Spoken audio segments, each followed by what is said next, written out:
හයි කොහොමද? ඉතින් ඔන්න අලුත් වීඩියෝ එකක් අරන් ආවා ඔයාලා ගාවට. ගොඩක් දෙනෙක් අහන කතාවක් තමයි මෙන්න මේ ඇඟ අඩු කරගන්න නැත්නම් බර අඩු කරගන්න අපිට මොනවාද කරන්නට පුළුවන් කියලා. ඉතින් මේ දවස්වල ලංකාවේ විතරක්ම නෙමෙයි ලෝ පුරා ගොඩක් දෙනෙක් කතා කරන ඒ වගේම දැන් අවුරුදු ගණනාවක් තිස්සේ මගේ ප්‍රියතම ටෙක්නික් එකක් වෙන ෆාස්ටිං ටෙක්නික් එකක් ගැන තමයි අද ඔයගොල්ලන්ට කතා කරන්න යන්නේ.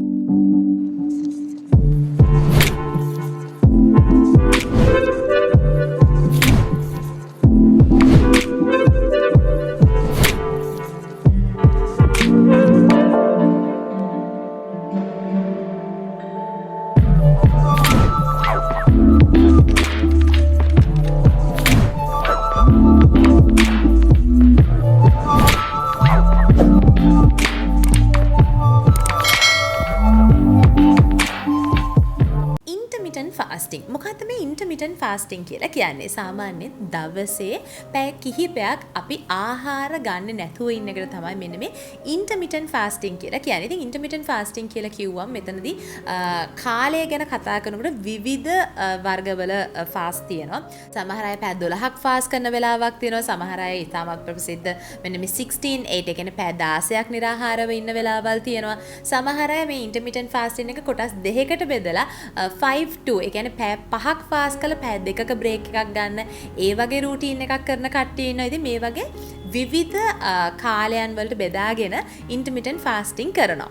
ඉතින් මේ ඉන්ටර්මිටන්ට් ෆාස්ටිං එක ගොඩක් දෙනෙක් හිතාගෙන ඉන්නවා මේ මෑත කාලේ බිහි වෙච්ච දෙයක් කියලා. ඒතරම මේ ඉන්ටර්මිටන්ට් ෆාස්ටිං කියන ටෙක්නික් එක එහෙමත් නැත්නම් ඩයට් ටෙක්නික් එක පටන් ගත්තේ 1915 දී. ඉතින් 1915 දී මේ ක්‍රමය බිහි වුණාට මේ ගැන හරි සයන්ටිෆික් රිසර්චස් කරලා තිබ්බේ නැහැ.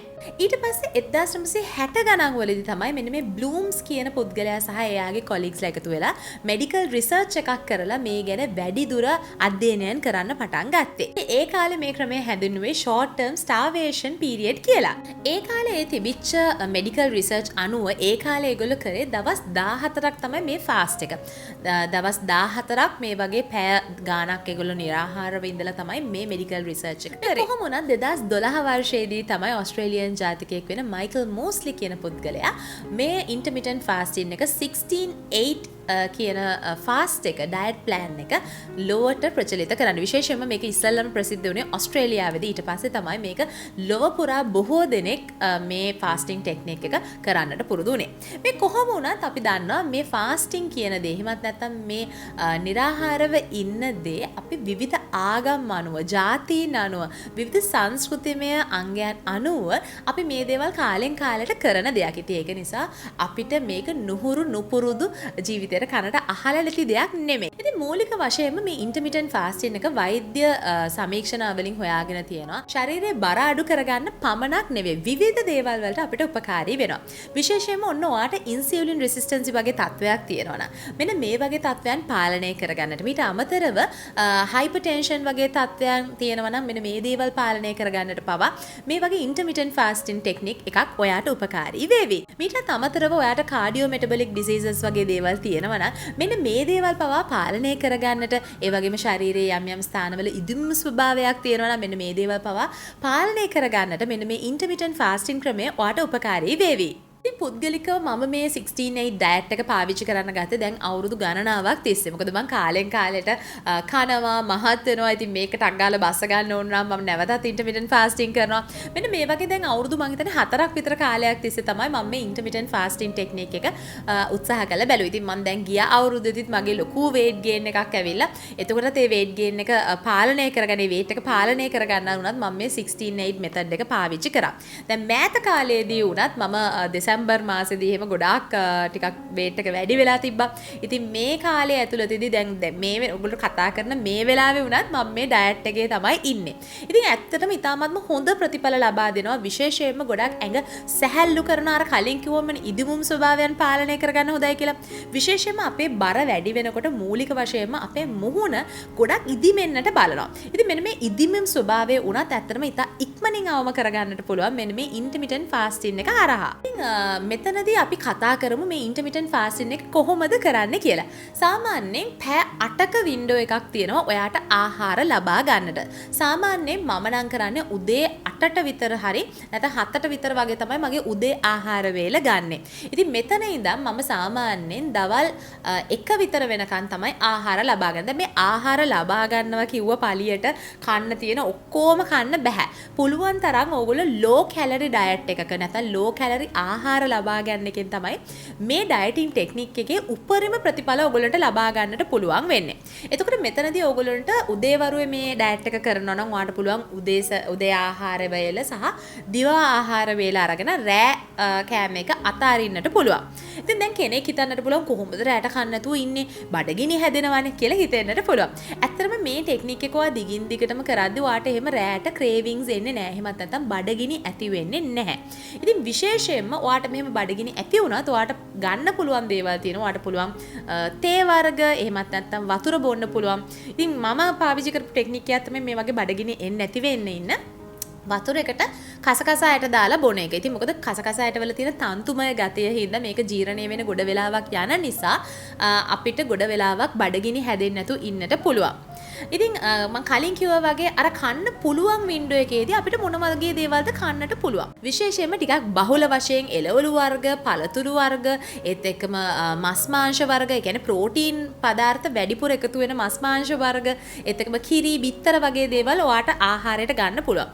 මෙතනදී හොඳට මතක තබා ගන්න ඔයා ගන්න ආහාර වේල් දෙකක් පමණක් නිසා සමබල ආහාර වේලක් ගන්න උපරිම උත්සාහ කරන්න. මම ගොඩක් වෙලාවට මේ වගේ අවස්ථාවලදී පුළුවන් තරම් ප්‍රෝටීන් ආහාර වැඩිපුර මගේ ශරීරයට එකතු කරගන්නට තමයි බලන්නේ. ඉතින් ඇත්තටම වෙජිටේරියන් කෙනෙක්ට උනත් ඔයගොල්ලන්ට පුළුවන් ආහාරමය විදිහට ප්‍රෝටීන පදාර්ථ ඔයාගේ ශරීරයට එකතු කරගන්න. මොකද ප්‍රෝටීන් වැඩිපුර කන්න අපේ ශරීරයේ මේ weight loss එකට මේකත් උපකාරී වෙනවා. මීටත් අමතරව තව දෙයක් මෙතනදී කියන්න ඕනේ. ඇතම් කෙනෙක්ට අර එක පාට මොටිවේෂන් එකක් එනවානේ ඔන්න මං බර අඩු කරගන්න ඕනේ, ඇඟ අඩු කරගන්න ඕනේ කියලා. ඉතින් එතකොට ඇත්තටම මේ ෆාස්ට් එක එපා වෙන තැනක් එනවා. ඒ ඇවිල්ලා එක පාට මේ වගේ ෆාස්ටින් එකක් එක්ක වර්ක්අවුට් එකකුත් කරන්න ගන්නවා. ඉතින් ඇත්තටම මම නම් මගේ උපදෙස් වෙන්නේ නම් ඇත්තටම එහෙම ලොකු weight එකක් තියෙන කෙනෙක් නම් බස්සන්න අවශ්‍ය කෙනෙක් නම් මේ වගේ කෙනෙක්ට කරන්න පුළුවන් වෙන මේ වගේ ෆාස්ට් එකක් හිමීට පුරුදු වෙන්න.